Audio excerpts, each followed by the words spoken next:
ঘরে ঘরে নব্যহাদি তৈরি হয়েছে, জীবন দিবে, জান দিবে, মানচিত্র দিবে না, দিতে পারে না।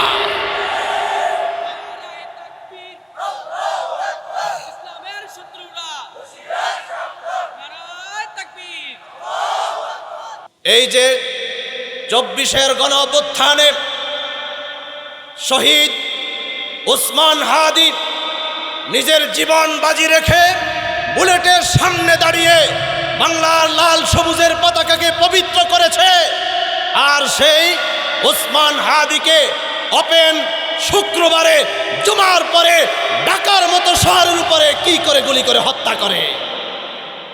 আমি স্বরাষ্ট্রমন্ত্রীর কাছে জানতে চাই,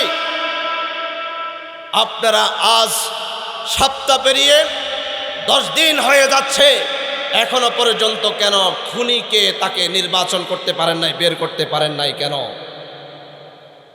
আজকের এই নারায়ণগঞ্জের প্রোগ্রাম থেকে পরিষ্কার ঘোষণা দিচ্ছি, জাতীয়বাদী দল, ইসলামী দল, ওলামায়ে কেরাম প্রত্যেককে একসাথ করে পরিষ্কার বলছি, আগামী 24 ঘন্টার মধ্যে ওসমান হাদির খুনিকে যদি গ্রেফতার করা না হয়, সচিবালয় ঘেরাও করা হবে, সচিবালয় ঘেরাও করা হবে, ঢাকার রাজপথ অবরোধ করা হবে। কারা কারা রাজি আছেন 2 হাত উঠে আল্লাহরে দেখান। একজন তাকবীর দেন।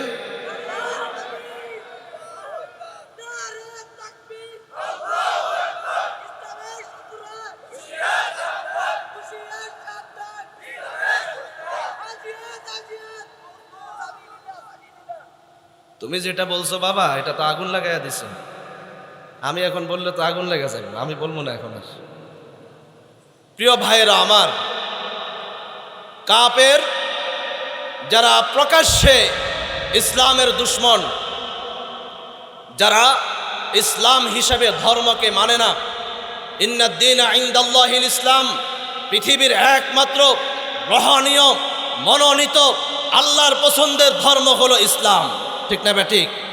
এর বাহিরে যা রয়েছে সেগুলি মত, পথ, আদর্শ, মতাদর্শ, গ্রুপ, এগুলি কোনোদিন ধর্ম হতে পারে না। আমাদের সাথে বেঈমান কাফেরদের কোনো ঝগড়া নাই।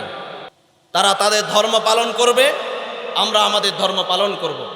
এদেশে হিন্দু, বৌদ্ধ, খ্রিস্টান যারা রয়েছে সকলে আমাদের বন্ধু, যতক্ষণ পর্যন্ত তারা ধর্মের উপরে আঘাত করবে না, ঠিক না ঠিক?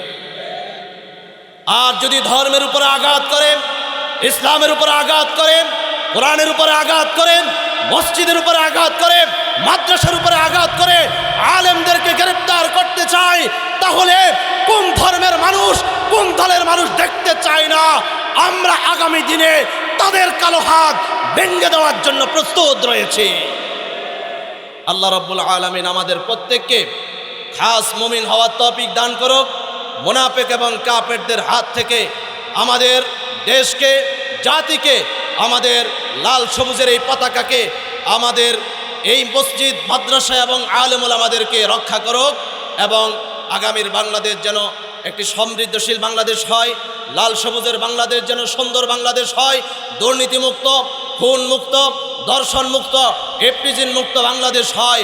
স্বপ্নের বাংলাদেশ, সোনার বাংলাদেশ, আমার বাংলাদেশ, তোমার বাংলাদেশ, ডিজিটাল বাংলাদেশ সব দেখা শেষ।